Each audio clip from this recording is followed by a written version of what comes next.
Remember. The 12th of November. What? It's my birthday. No, we're going to do the 5th of November. What happened on the 5th of November? That's what we're going to find out. That makes more sense. Hey! Hey, hi. Welcome to the Natasha and Debbie show. Hello. That's brutal. Just two patriotic girls. So please don't take us the wrong way.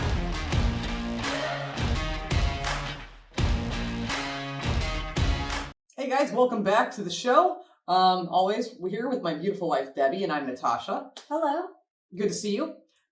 We have a special video for you today. It is October.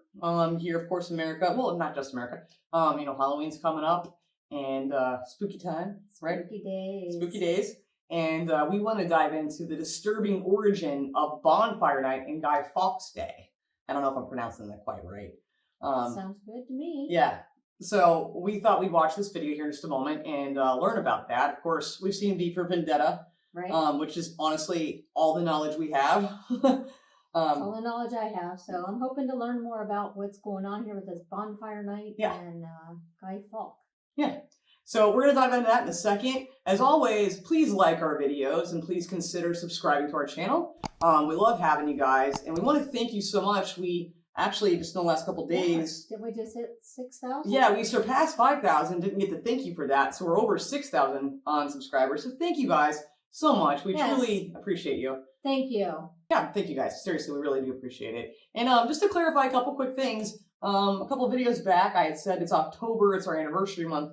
And, I think a lot of people misunderstood thinking it was our anniversary that day. Our anniversary is actually not until the 19th. So for all those wonderful people that said happy anniversary, happy belated anniversary, you're good because it hasn't happened yet. You're covered. We celebrate the whole month. Well, not really, but we do. Where's my gift? I'm kidding. But it's a little confusing because our anniversary this year, well, every year, is on the 19th of October, and we'll be celebrating 18 years. 18 years on the 19th can be a little confusing, so that's coming up. Will be fun. And I've also gotten a lot of comments about my birthday next month. Everybody's like, well, how old are you going to be? Your big day. I'm going to be 40, okay? I'm just going to say it, okay? And if some of you say, oh, you look older, then you know what? No comment. Nobody needs comments like that. But going to be 40 next month, so that's happening. I mean, there's nothing I can do about it, right? That's right. But anyway, guys, please go back and check out. We did a really cool video just on Sunday. Yeah, it seems like a lot of you missed it. We went to Jungle Jim's, our international food market, and go back and check that out. There's a lot of cool stuff in there to see. Oh, it's awesome. There's so much cool stuff. And you guys can actually see finally the Great Britain section where we get all of our foods here and why we always say no perishable items to our P.O. box because we got it covered. Yeah, we have plenty of stuff. So check it out, like it, watch it, and let's get to it. So, but having said that, we don't know much about, like I said, Guy Fawkes Day, the Bonfire Night. I actually never heard the word Bonfire Night until we started the last couple of videos. Somebody brought it up. And so we're going to learn about this. I am interested in the differences between American Halloween and the United Kingdom's version, and if there is a lot of differences. Now, I did look in the comments section of this video prior to checking it out because I was trying to find a good video, and there wasn't many out there. And unfortunately, I did see a lot of comments from people saying that they didn't really love it too much because it was an American narrator and he got some things a little wrong and mispronounced some words. So it's the best video we can find. The only other videos we could find were about 2 minutes long. And, well, 2 minute long video isn't much to react to or learn from. No. So just know that we did our best. And we always appreciate your comments and know that you guys usually will help us with any information that may be inaccurate. So in the comment section, if there's anything wrong or anything inaccurate, please let us know. Yes. So, and just know we did our best trying to find a good video, but this was all we could find. Let's do it. Ready? I am ready. Always jump up. Remember the 5th of November, gunpowder treason and plot. For I see no reason why the gunpowder treason should ever be forgot. If you've seen V for Vendetta, you've heard that rhyme before. But did you know there's more to the poem? It goes on to tell the story of one of the most ambitious assassination attempts in history. a caper that came so close to wiping out an entire government that it sparked a national holiday. You heard of the 4th of July, Cinco de Mayo, and Bastille Day. They're all patriotic celebrations of governmental overthrow. I'm pausing But now. what if that Sorry. never happened in your I country? know this is a little soon, and some of you are gonna get mad at me. Is it a holiday? Because again, I don't know much about it, but I would think I would know if it was a holiday. Yeah, would think I would have heard of it as a holiday. Yeah, before now. I feel like that. the 4th of July. I think everybody's heard of that, but I haven't heard of Right. Bonfire Night. Yeah, I've never heard of that as a holiday. So just want to know if that's accurate, because I feel like that might not be quite right. So, sorry. Patriotic celebrations of governmental overthrow. But what if that never happened in your country? What do you celebrate? The answer is Bonfire Night, sometimes called Guy Fawkes Day. With hot dogs, alcohol, fireworks, bonfires, and fairs, it's a hell of a lot of fun every November 5th.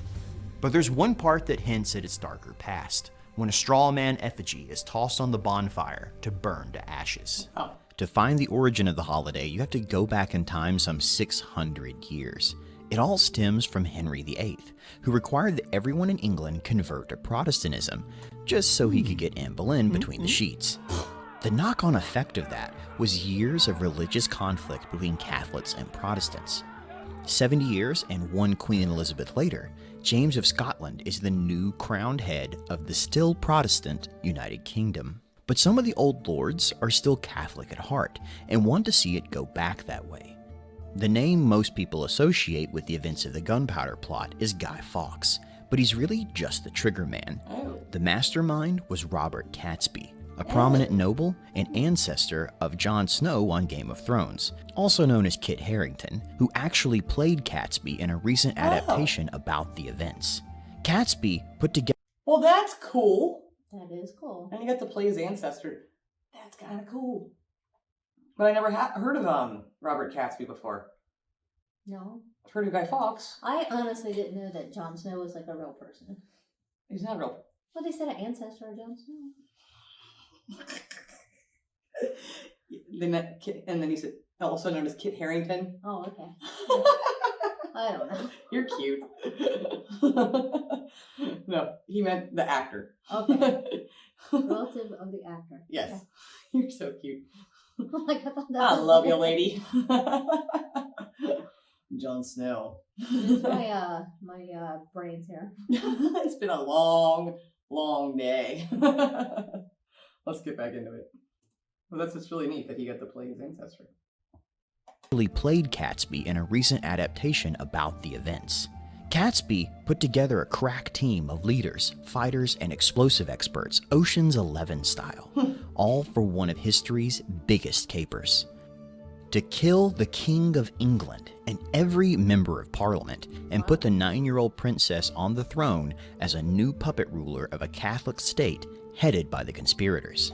9 years old? What? Yep. Okay, I know back in the day, we're talking hundreds of years ago, whatever, or even 100, couple hundred. I get like younger people, a lot younger people were doing things, they only adults would do now, but 9? 9. 9? 9. That just blew my mind. This is fascinating so far. All right, let's go. Throne as a new puppet ruler of a Catholic state headed by the conspirators. The snag? The king and both houses of the UK's government never meet in the same place at the same time. Well, almost never. See, on 7th February in 1605, everyone would gather together in the House of Lords in London for the official state opening of England's Parliament, including the king and most of the royal family. The plan? Blow it all up. Using a house in London, barrels of gunpowder would be smuggled into the city. Then each night it would be rowed across the Thames and put into a rented room next door to the Parliament. And if this sounds impossible, remember that London wasn't always the bustling metropolis that it is today. But then came the hard part. They would need to dig a tunnel all the way to the House of Lords, past shops, houses, and lots of little old ladies with nothing to do but put their noses in things. But even if they got there, they couldn't exactly hide barrels of gunpowder under butt cushions. The digging was going well, but then they started to hear noises in the tunnels. Someone else was down there. What? Fawkes was sent out to investigate. It turned out to be a little old lady clearing her supplies out of a leased basement space, the exact basement that the conspirators were tunneling towards. In a brilliant stroke of chance, they were able to rent the exact location they were trying to plant their bombs. It's a good thing that a healthy dose of money can solve most problems. Luckily, the House of Lords was converted from a palace built in the old style, with a massive undercroft beneath the main building used to store firewood and supplies. Years of palace life had left it full of broken bits, odds, and ends, so a few more dirty barrels wouldn't go amiss. Guy Fawkes was a proper hard man, a Yorkshire boy who'd spent 10 years working as a mercenary for Catholic armies in the Netherlands and Spain, making himself such an expert in war he even picked up a foreign moniker, Guido Fawkes. And as the man had saltpeter in his veins, he was put in charge of the explosives for the plot. For this job, he reckoned 20 barrels ought to do it. By his figuring, he'd take out the basement, the chamber, the walls, and then blow the roof off for good measure. But when he saw the massive undercroft, he put in 16 more, making it an even 2.5 tons to do the deed. Wow. Turns out, it was more than enough.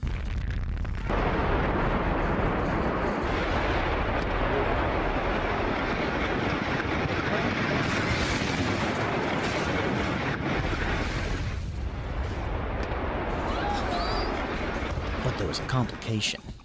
A bad batch of plague hit London. The opening of Parliament was postponed to July, but then things got worse and it was pushed back again, this time to 5th November. The conspirators started getting squirrely.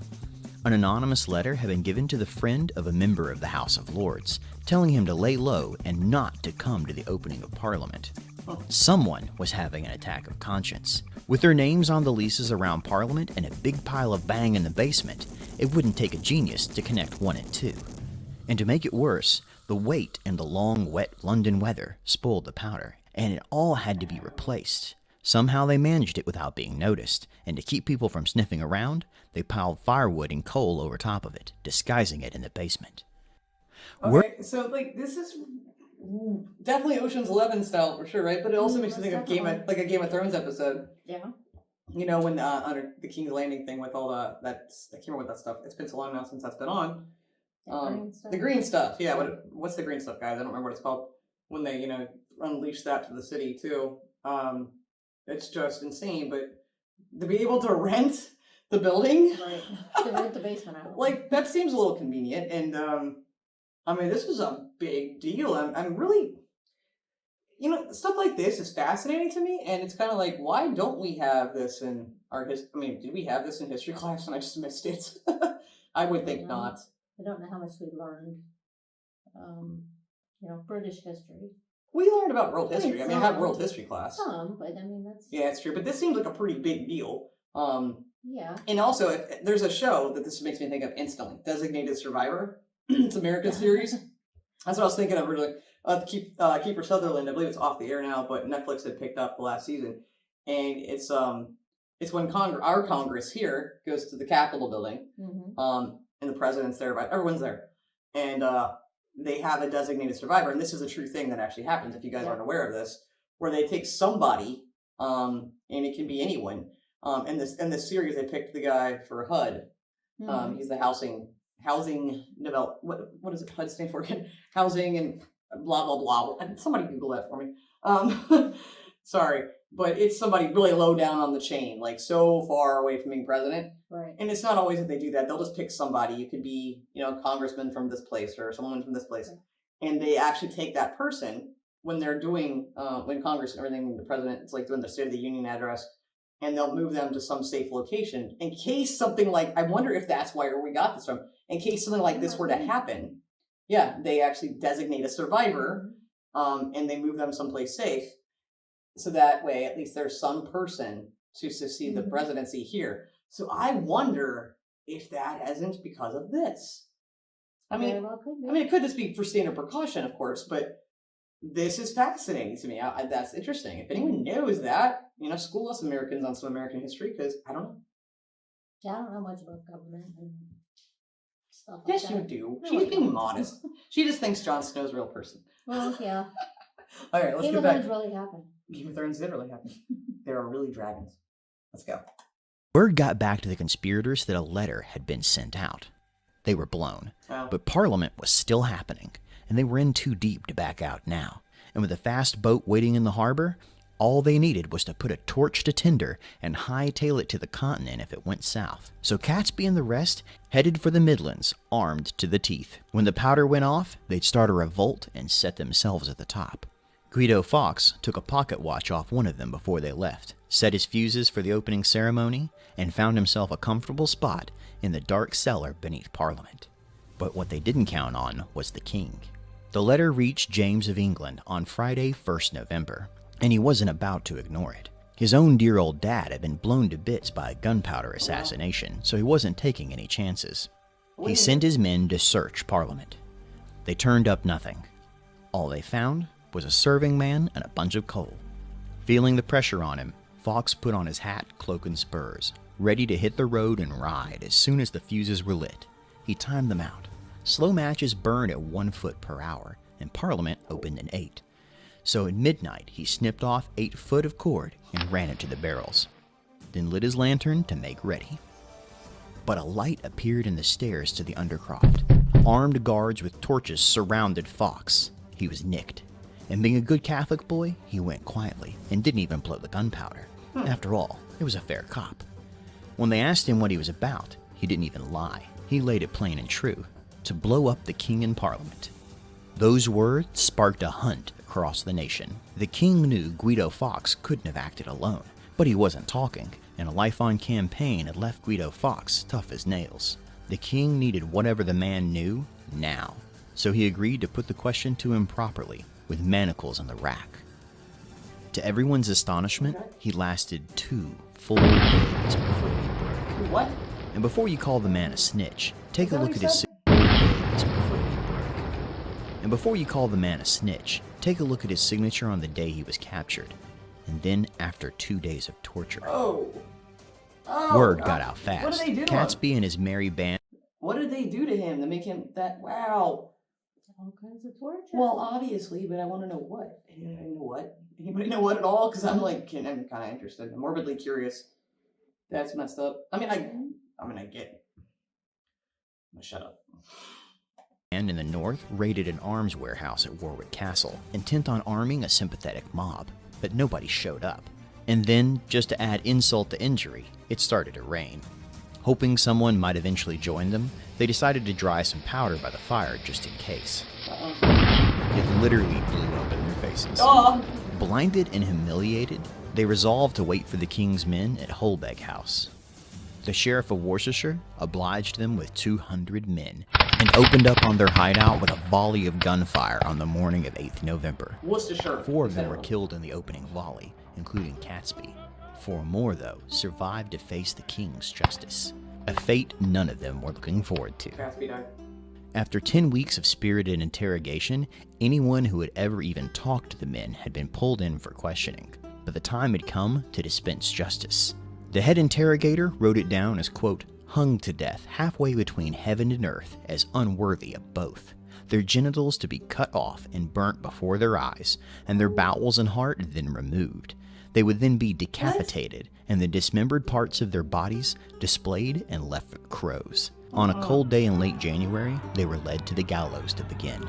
Crowds had gathered to watch. Guy Fawkes was made to mount the steps first, but he wasn't about to give them the pleasure of a show. When they went to slip the noose around his neck, he threw himself head first from the scaffold, breaking his own neck, and robbing the assembled of their sport.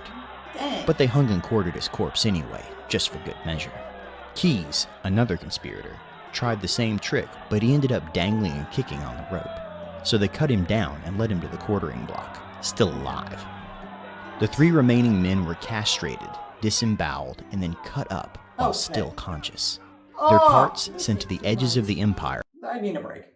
That is too much.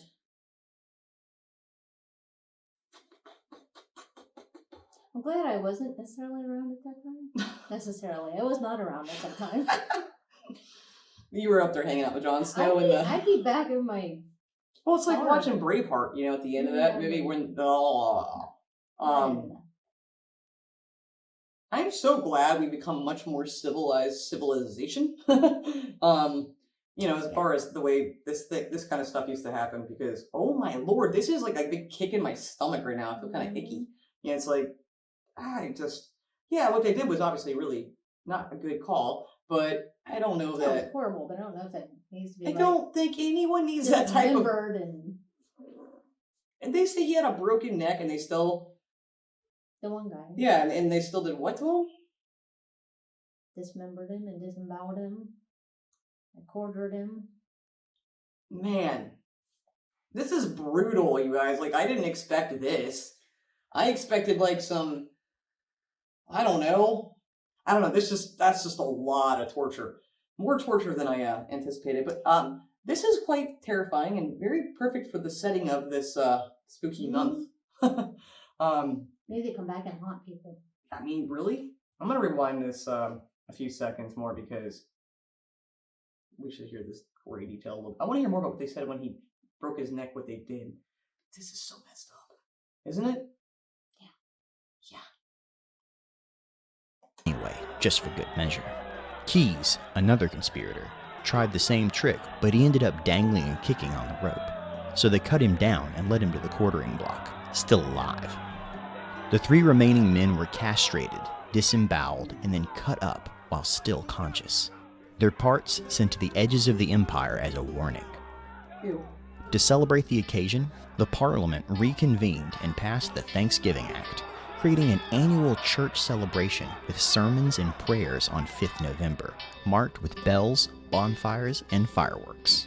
Old clothes were stuffed with rags and newspapers and fitted with a mask, an effigy, sometimes of Fawkes, that children then threw into the bonfire that Fawkes managed to escape. A tradition that continues even today, all to celebrate the day that England wasn't blown up. So the next time you're in Britain on the 5th of November, spare a penny for the guy, and a thought for the bonfires waiting on him. And as always, remember the 5th of November. Gunpowder treason and plot. For I see no reason why gunpowder treason should ever be forgot. Guy Fawkes, 'twas his intent to blow up the king and the parliament, 70 barrels of powder below, poor old England to overthrow. By God's providence he was catched, with a dark lantern and a burning match. So holler boys, let the bells ring, and holler boys, God save the king. Thanks for watching. Huh. Well, that was certainly Very interesting. fascinating information. But I'm totally disturbed. Fascinating. I'm disturbed. I was hoping to see more of I know it's the origin, but I was still hoping to see some of the celebration. So yeah, it's obviously incredibly thankful that the government wasn't. Yeah, that's definitely a cause for celebration. Yes, it is. And so I think they said that was I think that was 1605. I think that's what they said. And I don't know, but I'm pretty sure that's the same time frame that the Mayflower left. Just something I thought of. 16 something, I think. But so I'm curious, as far as the celebration itself, is that just in England or is that in other parts of the UK? I would assume definitely not, probably Northern Ireland, because for one, Northern Ireland wasn't even in the UK at the time, right? Or British rule, how you want to call it. But just where is it just in England? Or is there in Wales? I don't know. So that's a question. We're just full of questions. Well, I want to know more about it. Yeah, we're gonna have to go back and watch find another video on the actual celebration. Yeah. Because I want to see more of that, and we'd like to know, what do you guys do for it? What do you just? Is it just fireworks and food? Fireworks, like a little mini festival, bonfire, obviously. Or is it more of a picnic all day and then bonfire at night and fireworks? And do you have s'mores? You can't have a bonfire without s'mores. Has to have s'mores, right? I would think you have s'mores with that. Or what foods do you eat? That'd be interesting. Good question. Yeah, right? I'd be curious to know. I like how curious we are. Well, just trying to, I want to know. I just think it's fascinating. And the story itself, there's a lot of information I didn't expect from that. I wonder if they use this more as in conjunction with Halloween, or is this a separate thing? Do you celebrate Halloween a little bit? I knew from some comments and things that you guys don't typically celebrate Halloween like we do anyway. We don't really celebrate it at all, personally. Is But it a separate day or? well, yeah, because it's November 5th. And Jon Snow's No. real. He could be. If I had made that comment, you guys would be tearing me apart. So, just saying. And, Hey, I want a pet dragon. I mean, I want him to be real. Well, yeah. No, I don't. Moving on. You were saying, I'm sorry. Is Halloween and the 5th of November just one big celebration, or is it separate days? Is it that big of a deal there? Yeah, like how, as everybody, what do you guys tell us in the comments? Like, tell us what, how big of a deal is it? And, again, what do you do? What do you personally do? Yeah. And is it, like multi-generational? Like, are you teaching your kids? I would assume that. But we'd like to know. But I'm excited that we learned this information, and it's definitely Yes. not your spooky tale per se for October, but it's pretty darn spooky, especially with the torturous aspect of Yeah. it. That was bothersome. But just the whole fact that I'm just going to keep doing. Hey, I'll always look at November 5th in a different way. I think we should go and definitely check out, like I said, one of the videos of the actual celebrations. Yeah, let's look at some We're more going to stuff. do that and learn a little bit more. And we'd love you guys to come over to our Facebook page. And, if this is something that you do celebrate, send us some photos or some videos even. You can message us videos or post them in our timeline. And Yeah, videos are much more fun. that'd be awesome. And, Look again, at us. We're having fun with the video. Send us one. please do. Again, please like and subscribe to our channel. We appreciate that if you do. It's always fun having more people, obviously, to share stuff with. And we'll be back for Sunday's episode. Yeah, Right. that's all for now. But thank you guys so much for watching with us and helping us. I know you're going to help us in the comments if there's any infamous information and clear up some questions. But thanks for watching with us and Yes. thanks watching for us joining. watching us learn about some customs that we don't know anything about. That's right. Well, thank you so much, guys. We'll see you soon, and God bless you. Bye. Bye.